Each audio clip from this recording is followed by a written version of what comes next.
আজকে বানাচ্ছি পাপড়ি চাট, যেটা সবার অত্যন্ত প্রিয় একটা চটপটা খাবার।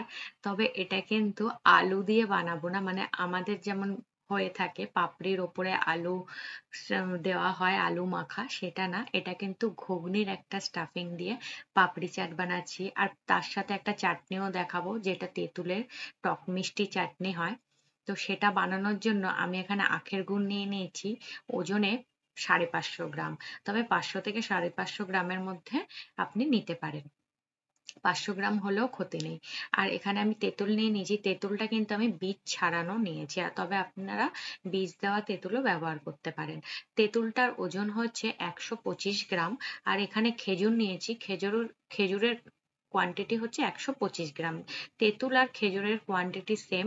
তবে খেজুরের বীজগুলো ছিল, তো বীজগুলো বার করে নিলাম। তাই জন্য আমি কোয়ান্টিটিটা একটু জাদা নিয়েছি, মানে পরিমাণটা, যাতে ওজনটা মোটামুটি 140 থেকে 150-এর মতন ছিল খেজুরের ওজন।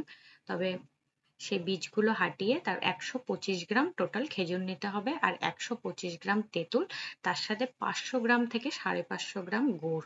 আর এখানে একদম গরম জল 5 কাপ, কাপ মেপে 5 কাপ দেবেন।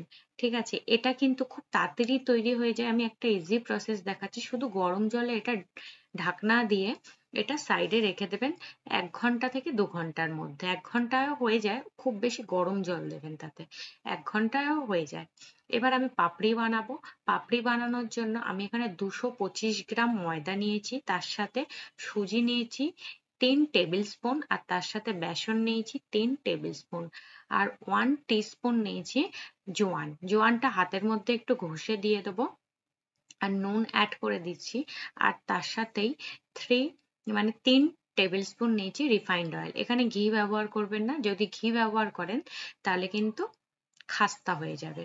আর এটা হচ্ছে খাস্তা আমার চাই না, পাপড়িগুলো কিন্তু মুচমুচে চাই। পাপড়ি চাটের পাপড়িগুলো কিন্তু ক্রিপসি হয়। আর যদি ঘি ইউজ করেন সেক্ষেত্রে কিন্তু খাস্তা হয়ে যাবে, তাই অবশ্যই তেল ইউজ করবেন। এবার সবকিছু ভালো করে মিশিয়ে নেব। একটু একটু জলের সাহায্যে একটা মিডিয়াম ডো করে নেব। ডোটা মনে রাখবেন খুব বেশি পাতলা করবেন না, অল্প অল্প, খুব বেশি পরিমাণ জল লাগে না, অল্প অল্প জলের মাধ্যমে একটা ডোটা মেখে নিয়েছি। এবার একটা শুকনো কাপড় দিয়ে আটাটা ঢেকে রাখছি, আর ওপর থেকে একটা ঢাকনা দিয়ে এটা রেস্টে রেখে দেবো 10 থেকে 15 মিনিটের জন্য। আর এখানে দেখুন, আগের দিন রাত্রেই 1.5 কাপ মতন মটর আমি ভিজিয়ে রেখে দিয়েছিলাম। মটরটা ভালো করে ধুয়ে নিয়েছি বানানোর আগে। আর এখানে আমি একটা বড় সাইজের টমেটো নিয়ে নিয়েছি। টমেটোটা ছোট ছোট করে কেটে নিচ্ছি। আর এর মধ্যে একটা আলু দেবো মিডিয়াম সাইজের। তো এখানে যে মটরটা ভালো করে ধুয়ে কুকারের মধ্যে অ্যাড করে দিলাম, তার সাথে টমেটোটা দিয়ে দিলাম। আর এর সাথে একটা মিডিয়াম সাইজের আলুকে ছোট ছোট করে কেটে দিয়ে দিয়েছি, তার সাথে হলুদ, একটু হিং, কারণ মটর অনেক সময় গ্যাস করে, তাই একটু হিং দেবেন। আর এখানে 2 চামচ কাশ্মীরি লঙ্কার গুঁড়ো, পরিমাণ মতো জল দিলাম। খুব বেশি জল দেবেন না, তাতে ওই গ্যাসে যখন সিটি হয় পুরো চারপাশে ছড়িয়ে যায়। তাই এমন জল দেবেন যাতে সব ডুবে যায়। আর ওপর থেকে 1 চামচ তেল দিয়ে দিয়েছিলাম কিন্তু। আর এদিকে 15 মিনিট হয়ে গেছে। তো ডোটা যেটা মেখে রেখে দিয়েছিলাম সেটা আরেকবার মেখে নেব, এরকম লম্বা রোলের মতন করে নেব। এবার ছোট ছোট করে কাট করে নেব। এটা খুব বড় মাপের গোলা করতে যাবেন না, যদি আপনি প্রথমবার বানিয়ে থাকেন। তাহলে কি হয়, বেলার সময় না অনেকটা কোনা কোনাগুলো মানে ম্যানেজ করা যায় না। যেহেতু অনেকটা বড়, এক তাড়াহুড়ো করে তাড়াতাড়ি কাজ সারার জন্য অনেকটা বড় বানিয়ে ফেলি, যারা নতুন তাদের কথা বলছি।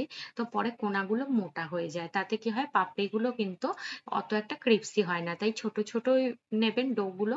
আর যেমন রুটি বেলার মাপের ডো হয় ঠিক সেই মাপের। আর এরকম পাতলা করে, বিশেষ করে কোনাগুলো কিন্তু খুব পাতলা করে বেলবেন। ওপরে কাঁটা চামচ দিয়ে এরকম ফুটো ফুটো করে দিতে হবে, নয়তো খুব ফুলে যাবে, ফুচকার মতন হয়ে যাবে। আমার কিন্তু পাপড়ি চাই, সেই কারণে কাঁটা চামচ দিয়ে ভালো করে ফুটো করে দেবেন, মানে হালকা হালকা করবে না, তাতে কিন্তু ভাজার সময় আবার ফুলে যাবে। এবার একটা বাটি ছোট মাপের বা এরকম কুকি কাটার যদি থাকে গোল, তো সেটা দিয়েও কাটতে পারেন। আর অবশিষ্ট যে ময়দাটা আছে সেটা কিন্তু বার করে নেব। এবার পাপড়িটা আমি তুলে দেখাচ্ছি, দেখুন কতটা পাতলা।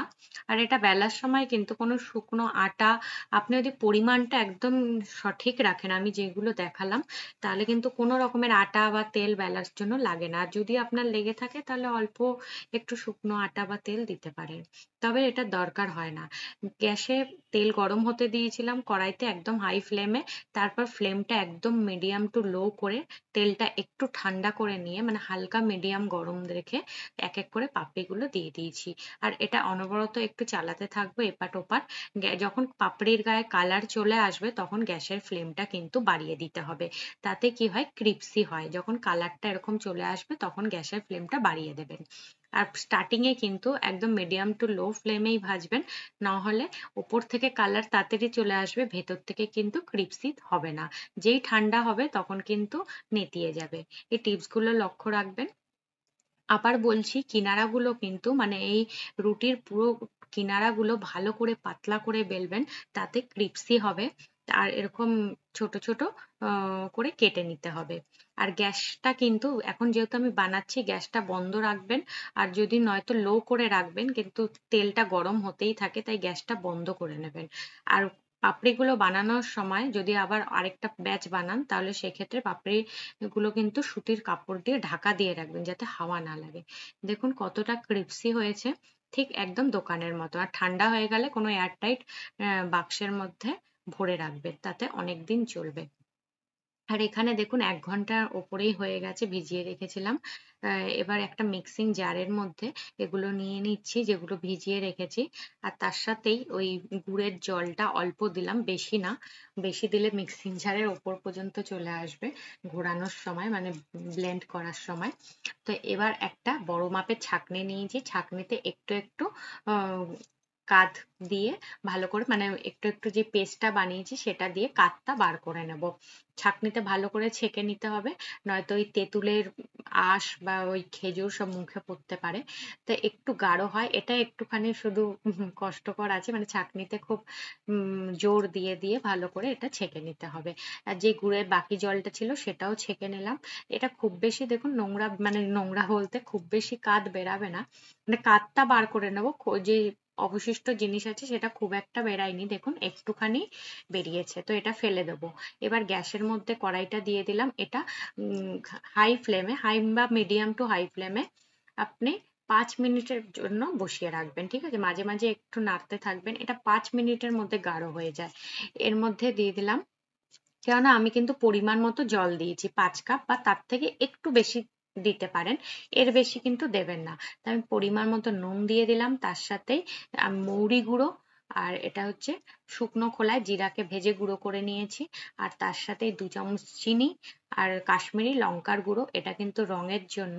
আর সমস্ত ভালো করে মিশিয়ে একটু টেস্ট করে যে নুনের পরিমাণটা কেমন আছে, তারপর দিয়ে দেবো বিট নুন। একদম আমি যেসব মশলাগুলো দিয়েছি কোয়ান্টিটি কিন্তু একদম পারফেক্ট। আপনি যদি প্রথমবারও বানান, এই কোয়ান্টিটি দেখে বানাতে পারেন বিনা টেস্ট করেই, একদম পারফেক্ট হবে টক মিষ্টি ঝাল। তবু লাস্টের যে বিট নুনটা দিলাম এটা অবশ্যই দেবেন, এতে কিন্তু আলাদাই একটা টেস্ট আসে। তো চাটনিটা একদম রেডি, ঠান্ডা হলে আরেকটু গাঢ় হয়ে যাবে। এখানে আমি গ্রিন চাটনিও বানিয়ে নিয়েছি, আজকে আর শেয়ার করলাম না কারণ ভিডিওটা অনেক লম্বা হয়ে গেছে। আর এখানে দেখুন ৫টা থেকে ৬টা সিটি দিয়ে গ্যাসের ফ্লেম বন্ধ করে দিয়েছিলাম।